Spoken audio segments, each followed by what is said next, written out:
C'est le moment de s'entretenir avec le maire de Montmagny, M. Jean-Guy Desrosiers, pardon. Bien entendu, on est sur le 93.3 CQ FM et sur Télé Cogeco. Bon matin, M. Desrosiers. Bon matin. Je pourrais presque vous dire bon après-midi, parce qu'à la télévision, des fois, ça va dépendre des heures de Oui, diffusion. tout à fait. Ça fait qu'on vous souhaite un bon matin, moi aussi, et on devrait connaître, là. On connaît les résultats, mais je ne les commenterai pas ce matin. On va se garder une petite gêne. On va se garder ça pour l'autre semaine. On va attendre qu'il y ait des choses qui se confirment. Tout à fait. Monsieur Desrosiers, une chose, par exemple, qu'on peut parler, c'est de la nomination du nouveau directeur général de la Ville de Montmagny. Oui, c'est vendredi passé qu'on l'a annoncé officiellement. Jeudi soir, on a eu une assemblée extraordinaire publique pour... passer la résolution comme de quoi le conseil municipal acceptait la candidature et acceptait le candidat comme nouveau directeur général. Ouais. Il était déjà connu à la Ville, de toute façon. Il était connu à la Ville, mais quand même, on a fait un processus tout à fait transparent. Ça doit faire 2 mois, peut-être 2 mois et 1 semaine qu'on travaille dans ce dossier avec une firme externe. On était des gens du conseil, le comité de ressources humaines et moi. Il a dû appliquer comme n'importe qui d'autre et passer le même processus. On ne savait pas s'il allait appliquer ou il n'appliquerait pas. Okay. Il a décidé d'appliquer et on a connu qu'il était en liste parce qu'il y a eu 60 candidatures et il y a eu une présélection par la firme qui nous représentait. Ensuite, il y a eu une dizaine de candidatures qui ont été conservées pour les entrevues par la firme et non pas par le comité de ressources humaines, qui s'est terminé par 4 candidatures retenues pour le comité de sélection. On n'a pas procédé au comité de sélection. Il y avait 2 candidatures qui se démarquaient, soit M. Félix Michaud et une autre madame. Et on a envoyé ces 2 personnes-là faire qu'on appelle un in-basket ou des vérifications de leurs compétences. Et après tous ces éléments-là, on a retenu M. Michaud, qui travaille dans l'organisation depuis 15 ans. On est heureux qu'il ait les compétences pour prendre le poste de direction générale parce qu'il connaît notre milieu, connaît les affaires municipales, il connaît les dossiers. Il va y avoir un transfert plus facile entre celui qui quitte et celui qui arrive. Donc, et c'est 2 profils complètement différents. Et le poste qu'il occupait auparavant, il faudra le combler également? Oui, on est déjà... on a déjà... C'était quoi exact? C'était greffier? C'était ça? Oui, c'est ça. Les affaires juridiques. Les affaires juridiques. Donc, il est déjà affiché et ouvert avec le profil requis. Donc, on aura à remplacer une nouvelle annonce à venir. Une nouvelle annonce à venir, mais lui, il est quand même là jusqu'au 1er janvier. Mais entre deux, il va y avoir des dossiers qui vont être transférés. Il va faire un peu des deux pendant un certain temps? Oui. Ben, on suppose que si on prend un temps normal de recrutement, on devrait connaître la candidate en décembre et peut-être pour commencer en début de janvier, quand lui va commencer son nouvel emploi. C'est sûr qu'au début, mais il y a quand même une adjointe aussi, il y a un greffier adjoint qui est là, qui, elle, a beaucoup d'expérience aussi. Tu pourrais peut-être prendre le poste? Non, elle ne peut pas prendre le poste parce que le poste exige d'avoir un bac à... OK. Ça doit être un avocat ou un notaire. D'accord. Alors que c'est un niveau un petit peu plus élevé. Okay. Ben, le poste requiert ça. Que ça soit au niveau des affaires municipales aussi. Il faut que ce soit un maître.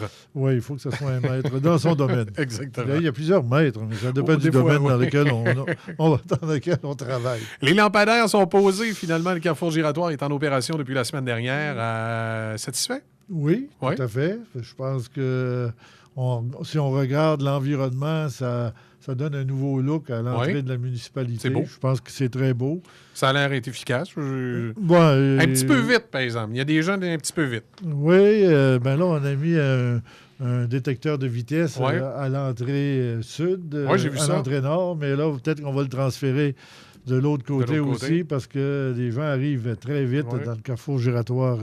Normalement, cette vitesse, c'est 25 km, puis je pense qu'on tourne à 50 km. Ça va effectivement vite dans le carrefour giratoire. C'est peut-être la petite chose. Ça, on va demander aux citoyens de s'adapter à cette nouvelle configuration-là. C'est quand même plus rapide de passer à 25 km que d'attendre sur une lumière rouge.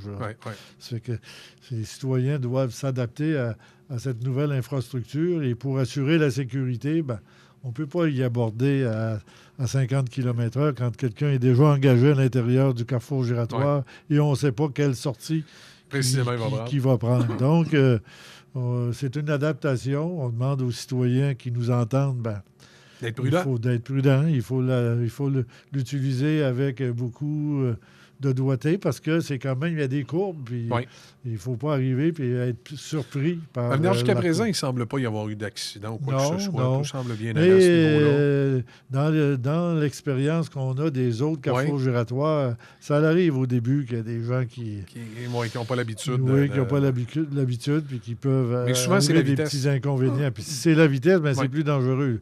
À basse vitesse, là, on a toujours le temps de réagir. Exact. Mais à haute vitesse, c'est plus difficile. C'est plus difficile. 2 bâtiments de Montmagny sont en lice pour le prix du public des prix d'excellence en architecture de l'Ordre des architectes du Québec. Oui. C'est bien. Puis on peut aller voter. Il y a deux infrastructures de Montmagny, soit la bibliothèque et le palais de justice, sur les 58 qui ont été retenus, parce qu'il y avait 175 qui ont déposé des dossiers. L'Ordre des architectes, le jury en a retenu 58. Et parmi les 58, il y en a 2 qui sont de Montmagny, soit la bibliothèque municipale et le palais de justice. Ça fait que moi, personnellement, j'aime bien le palais de justice. Oui. Mais vous avez une petite tendance pour la bibliothèque. Une petite tendance pour la bibliothèque. Ça fait que j'invite l'ensemble des citoyens de Montmagny à aller sur le site Internet de l'organisation des OAQ, je crois.